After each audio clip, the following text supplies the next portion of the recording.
প্রকৃতিতে বর্ষাকাল, বাড়ির আঙিনায় বা ছাদ বাগান করার জন্য এখনই উপযুক্ত সময়। তার জন্য আমরা উল্লাপাড়া থেকে একটি রিক্সা করে যাচ্ছি নার্সারির উদ্দেশ্যে। আমাদের নার্সারিটি ছিল মূলত বড়হাট ইউনিয়নের দিকে।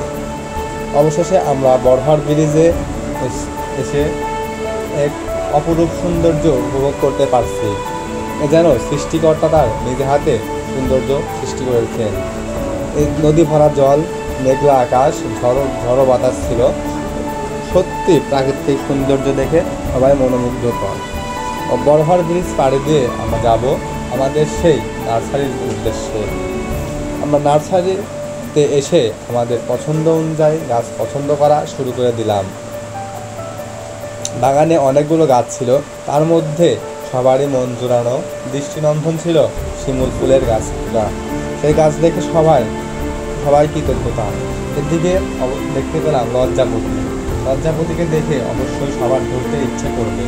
গাছটা ধরে লজ্জাপতিকে এমনভাবে সংস্পর্শ করলাম যেন সে নিজেও লজ্জা পেল না, কারণ আমাদের সংস্পর্শটা ছিল এতটাই পবিত্র সংস্পর্শে সে লজ্জাবোধ করলো না। অবশেষে আমরা একের পর এক গাছ পছন্দ করা শুরু করে দিলাম। গাছ পছন্দ করতে করতে এদিকে আবার দেখতে পেলাম এক ঝাঁক ফুলের দোলা দুলছে। ফুলের দোলানি দেখে সবাই আবারও আবেগে আপ্লুত হয়ে গাছের দিকে চলে আসলাম।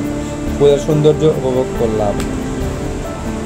অবশেষে আমরা আমাদের পছন্দ অনুযায়ী গাছ পছন্দ করতে পেরে মালিকের সঙ্গে দাম দর ফিক্সড করার পরে আমরা গাছের ন্যায্য মূল্য যাচাই করে গাছ ক্রয় করা শুরু করে দিলাম।